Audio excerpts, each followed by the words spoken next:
జీ5 app download చేసుకుని పూర్తి ఎపిసోడ్లని ఉచితంగా చూడండి. ఎన్నిసార్లు చెప్పాలి? తన తల్లి చిన్నప్పుడే చనిపోయింది. అవునండి, అప్పుడే నేను నా బిడ్డను వీళ్ళకి అప్పగించి ఫారెన్ వెళ్ళిపోయాను. ఇదే నిజం. ఇక 1కి 10 సార్లు మేమెవరికి చెప్పక్కర్లేదు. నిజానికి మీకు పుట్టింది 2 ఆడపిల్లలు, కవలలు.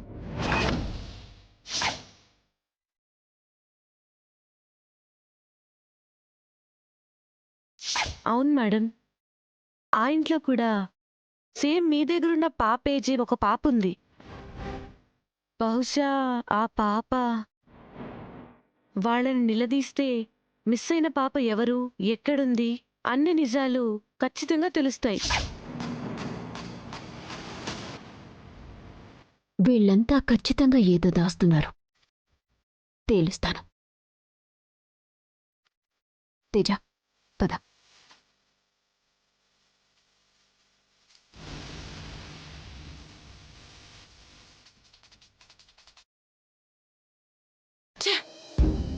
బుద్ధి లేక ఆ రంగనాయకిని నటకుమారిని ఇంట్లోకి తీసుకొచ్చి పెట్టాను. కరెక్ట్ అక్క. నీకు బుద్ధి లేదన్న విషయం మాకెప్పుడో తెలుసు, కానీ దాన్ని నువ్వు ఒప్పుకున్నావు చూసావా? నువ్వు నిజంగా గ్రేట్ అక్క. ఏంటే ఎటకారమా? ఆ దొంగ మొహాలు చూసారా? ఆ వచ్చిన వ్యక్తితో పూజను తీసుకెళ్ళిపోమని ఎలా ఎంకరేజ్ చేస్తున్నారో. అవునక్క, సమయానికి మనం అక్కడ ఉండుండకపోతే ఆ నట్కుమారి రంగనాయకి వాణ్ణి బాగా ఎంకరేజ్ చేసేవాళ్ళు. ఆ ఆనందరావు మనకి తెలియకుండా పూజని ఎక్కడికో తీసుకెళ్లిపోయేవాడు. చూడు తేజ, నేను అర్జెంట్ పని మీద బయటికి వెళ్తున్నాను. రావటానికి నాకు ఆలస్యమైన అవ్వచ్చు. నువ్వేం భయపడకుండా ఇక్కడే ఉండి పూజతో ఆడుకుంటూ ఉండు, సరేనా? నాకు భయమెందుకమ్మా? ఎవరైనా తోకలాడిస్తే ఎలా కత్తిరించాలో నాకు తెలుసు కదా. అవునమ్మా, సాంబయ్య ఎక్కడ దొరుకుతాడు? వాడి కోసమే బయటికి వెళ్తున్నాను. అయితే నేను వస్తాను. నువ్వు వద్దురా నాన్న, ఇక్కడే ఉండు, నేనే వెళ్ళొస్తాను.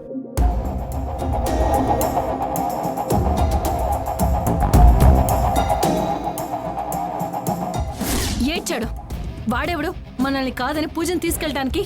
వాడు పూజకి నాన్న అని మన ఫోటో చూపించినంత మాత్రాన వాడు నాన్న అయిపోతాడా? మరే, అది మన మేనకోడలు, మనింటి రక్తం అక్క.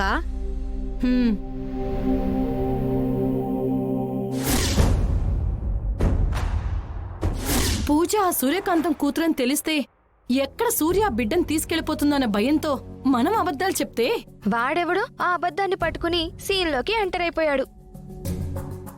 మనింటి రక్తం మనింటి దగ్గరే ఉండాలనే కదా హాస్పిటల్ నుంచి సూర్యకి పుట్టిన బిడ్డని తమ్ముడితో ఎత్తుకొచ్చేలా చేశాం. కన్న తల్లైన సూర్యకే తన బిడ్డని దక్కనివ్వకుండా చేస్తే వీడెవడు పూజను తీసుకెళ్ళటానికి? మరే, పూజ దూరం అయితే తమ్ముడు బతకలేడు.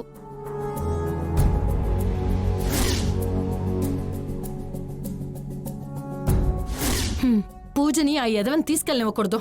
పూజ తన కూతురన్న విషయం సూర్యకి తెలియనివ్వకూడదు.